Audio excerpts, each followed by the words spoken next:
Happy Crockin' Monday, y'all.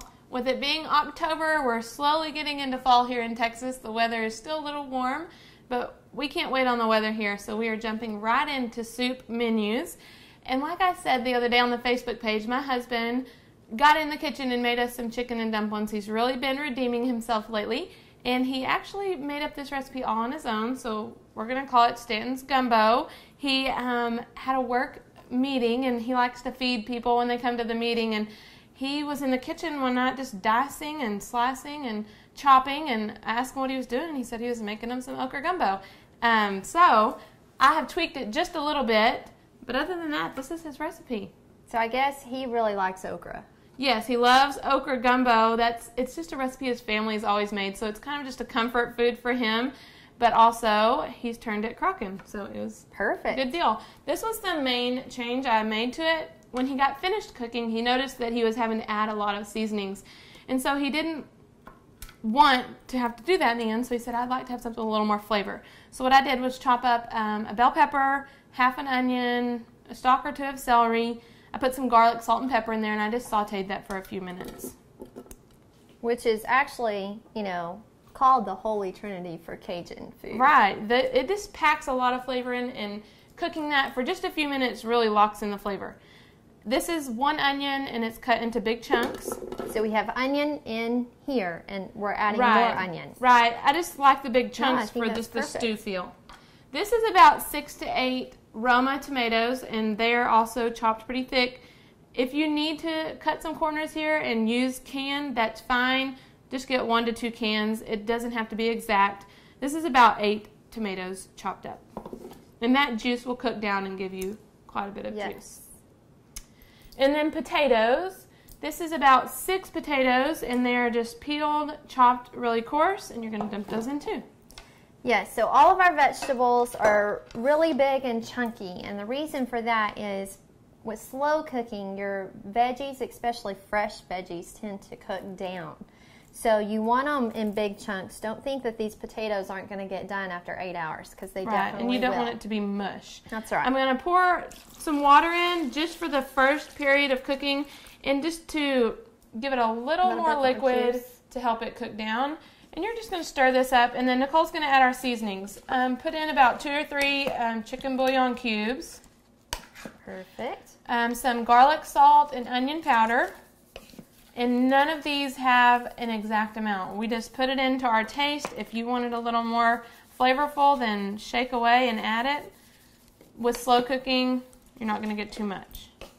Some bay leaves. Yeah, three bay leaves, something like that. And I just put those on the top because that flavor is going to get down in there, and you want to be able to pick those out. So what you're going to do is you're going to cover this, and you're going to cook it for about 8 hours on low. I really like low and slow, especially with soups. It just kind of sets the mood for fall to have something cooking all day. If you're in a time crunch, you could do it for about 4 on high, but I recommend 8 on low. So about 6-7 hours into cooking, you're going to want to come back and you're going to add in, so this is already cooked for about 7 hours. You're going to add in some okra, and once again, I've just cut this in half. It's nothing fancy. Just cut it, the ends off, cut it in half. You're going to take your bay leaves out. I actually, this will cook down a lot, so your liquid will be on top. And I scooped out about a cup of water, took the bay leaves out, add the okra, and you're going to add a can of tomato sauce. This is the large can of tomato sauce, not the small one. So pour that in. And then I put some mushrooms out here just because I thought that might be another way to add some flavor, some more substance to this. And like Nicole was saying earlier, if you want to add some meat, you can do that also. And I'm really shocked that she said mushrooms, because Jenna's not a big fan of mushrooms. That's why they're not in this one. So I will be taking this home for my family to eat, and she can keep the mushroom one. So. Well, I don't know about you, but I love some cornbread, and we have Crockin' cornbread in our slow cooking companion cookbook. It's right here. It turns out perfect in the crock. Who knew you could slow cook cornbread? It was one of my goals to figure out how to cook it in the slow cooker. I just started experimenting because cornbread is a staple in our house. And especially here in Texas. Yes, we love cornbread, and with something like this, it adds a little more, since it is a vegetarian meal, it adds a little more something to fill your tummy. And it is on our website in a video. You can Yes. search it on our website.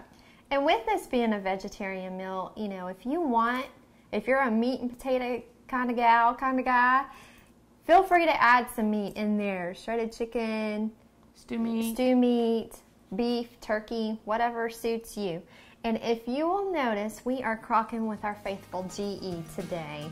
I know that a lot of you ask what our favorite slow cooker is, and majority of the time you will hear us say the GE.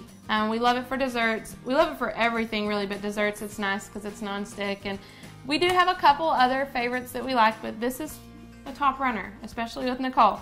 So you ask us what our favorite is, and then you can't find it. It is not on the market currently, but we have a surprise. You will be able to find it on the Crock and Girls website in our store, so stay tuned for that. And also stay tuned because as well as being in our store, we're going to be doing some giveaways. This week is going to be the Perfect Pumpkin Patch Picture Contest. And so look on our Facebook page Monday and see more details on that and how you can Definitely. get your hands on a GE. Happy crocking, y'all. Y'all have a great week.